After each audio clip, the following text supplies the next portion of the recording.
Bismillahirrahmanirrahim. Assalamualaikum warahmatullahi wabarakatuh. Selamat pagi anak-anak ibu kelas 7 SMP Telmufid. Apa kabar semuanya? Semoga selalu sehat dan tetap semangat meskipun habis libur panjang pasca Idul Adha. Oke, kembali lagi bersama Ibu dalam pelajaran fikih. Karena sampai minggu ini kita belum dapat bukunya, jadi simak materi Ibu dan jangan sampai ketinggalan materi setiap minggunya ya. Karena nanti di akhir materi ada tugas dan ada ulangan hariannya. Oke, jika minggu lalu kita sudah membahas tentang toharoh, bersuci, kemudian macam-macam najis dan cara mensucikannya, maka minggu ini seperti janji ibu minggu lalu, kita akan bahas dan teruskan materi kita tentang mandi wajib atau mandi janabah ya. Nah, di sini kita akan bahas tentang pengertian dan niat, rukun dan syarat sah, hal-hal yang menyebabkan mandi wajib dan skemanya. Oke. Next ke pengertiannya. Nah, di sini secara bahasa mandi wajib itu bermakna mengalirkan. Nah, sedangkan secara istilah syariah ghusl mandi junub bermakna mengalirkan air ke seluruh badan dengan niat tertentu. Nah, jadi bisa kita ambil kesimpulan bahwa mandi wajib itu mengalirkan air ke seluruh tubuh ya, dengan niat untuk membersihkan diri dari hadas besar. Jadi harus basah semua dari ujung rambut sampai ujung kaki. Nah, di sini ada niat mandi wajib. Ayo, siapa yang belum hafal doa mandi wajib? Nah, mulai sekarang hafalkan ya doa mandi wajib ini karena kalian sudah termasuk dewasa atau baligh bagi yang sudah haid, dan laki-laki bagi yang sudah pernah mimpi basah bisa dikatakan sudah dewasa. Di sini mari kita baca bersama-sama.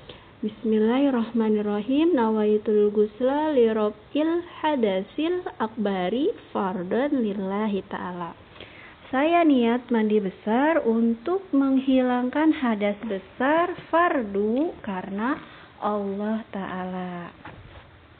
Hafalkan ya, nanti kirim rekaman rekaman suaranya ke ibu hafalannya. Oke, lanjut ke rukun dan syarat sah. Nah, di sini ada rukun mandi wajib yang pertama yaitu niat. Kemudian menghilangkan najis bila ada di anggota badan, kemudian mengalirkan air ke seluruh rambut, kulit dan badan. Nah, sedangkan syarat sahnya itu harus memakai air yang suci dan mensucikan, yaitu air yang tidak najis dan belum pernah dipakai untuk mandi junub, wajib atau berwudu. Ya, air yang suci dan mensucikan ya. Kemarin kita sudah bahas tentang macam-macam air. Nah, air yang suci dan mensucikan itu termasuk ke dalam golongan air mutlak. Ayo, siapa yang masih ingat? Oke, lanjut ke hal-hal yang menyebabkan mandi wajib. Jadi, ketika seseorang diharuskan atau diwajibkan mandi wajib itu ada sebab tertentunya ya. Yang pertama yaitu bersetubuh, ini untuk pasangan suami istri. Kemudian yang kedua keluar sperma atau mani bagi laki-laki yang sudah pernah mimpi basah kemudian keluar air mani, nah itu wajib mandi janabah ya. Kemudian meninggal dunia. Nah, jadi orang yang meninggal itu mandi wajib atau mandi janabah. Nah, kecuali mati syahid. Nah, mati syahid itu tidak perlu dimandikan lagi. Kemudian haid. Ini untuk wanita. Wanita yang haid setelah selesai haidnya diwajibkan untuk mandi wajib. Kemudian nifas. Nifas itu darah yang masih keluar ketika seorang wanita melahirkan seorang bayi ya. Jadi setelah selesai keluar darah nifasnya, nah itu diwajibkan untuk mandi wajib dan kembali melaksanakan kewajibannya sebagai muslimah. Kemudian yang keenam penyebab mandi wajib yang keenam yaitu wiladah ya, atau melahirkan. Jadi habis melahirkan bayi itu harus mandi wajib. Dan ada lagi satu lagi ya, orang yang baru masuk Islam. Orang yang baru masuk Islam pun diwajibkan mandi wajib. Oke, di sini kita bisa lihat tentang haid dan nifas. Perbedaannya ya. Haid adalah darah yang keluar dari farji seorang wanita yang sehat bukan karena penyakit. Yang umur penyandang haid itu adalah 9 tahun atau lebih menurut hitungan kalender Hijriah dan bukan karena melahirkan. Kemudian nifas. Nifas adalah darah yang keluar dari kemaluan wanita setelah bersalin. Ini adalah definisi yang disepakati oleh para ulama. Adapun darah yang keluar sebelum atau yang bersamaan dengan keluarnya bayi, ulama berbeda pendapat tentang statusnya. Di sini ada menurut beberapa mazhab ya. Yang pertama yaitu ada Hambali. Nah, menurut Hambali, jadi darah sebelum bersalin atau ketika bersalin itu dianggap tidak ada perbedaannya dengan darah yang keluar setelah bersalin. Semuanya sama, yakni dipandang sebagai darah nifas.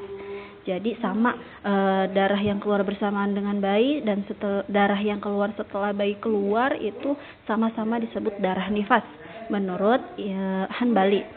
Kemudian menurut Syafi'iyah dan Hanafiyah memandang kedua jenis darah tersebut sebagai darah penyakit istihdoh ya.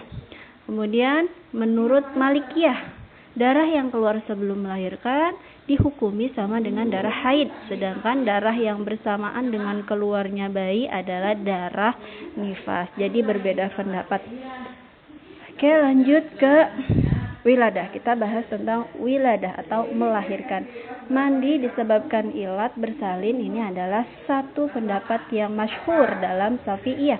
Antara dalam kitab-kitab populer mereka seperti Fathul Mu'in, Kifayatul Akhyar dan Al-Ghayah wa Taghrib. Nah, di sini permasalahan mandi wiladah dan nifas ini adalah khilaf pada tafsiran ilat atau sebabnya mandi bagi wanita, sama saja karena bersalin atau karena darah nifas. Oke, nah di sini ada skemanya. Skema atau hal-hal yang menyebabkan mandi wajib. Nah, di sini khusus bagi wanita, mandi wajib itu dilakukan ketika haid, nifas, wiladah atau melahirkan. Kemudian umumnya bisa untuk wanita, bisa untuk laki-laki, bersetubuh, meninggal dan keluar sperma. Nah, oke. Nah, jadi kesimpulannya, mandi wajib tidaklah seperti mandi yang biasa kita lakukan dalam keseharian kita. Namun mandi untuk menghilangkan hadas besar yang ada pada diri kita dengan penyebab seperti bersetubuh, keluar sperma atau mani, meninggal, haid, nifas dan wiladah atau melahirkan dengan niat, rukun dan syarat tertentu. Oke. Terima kasih karena sudah menyimak materi Ibu hari ini.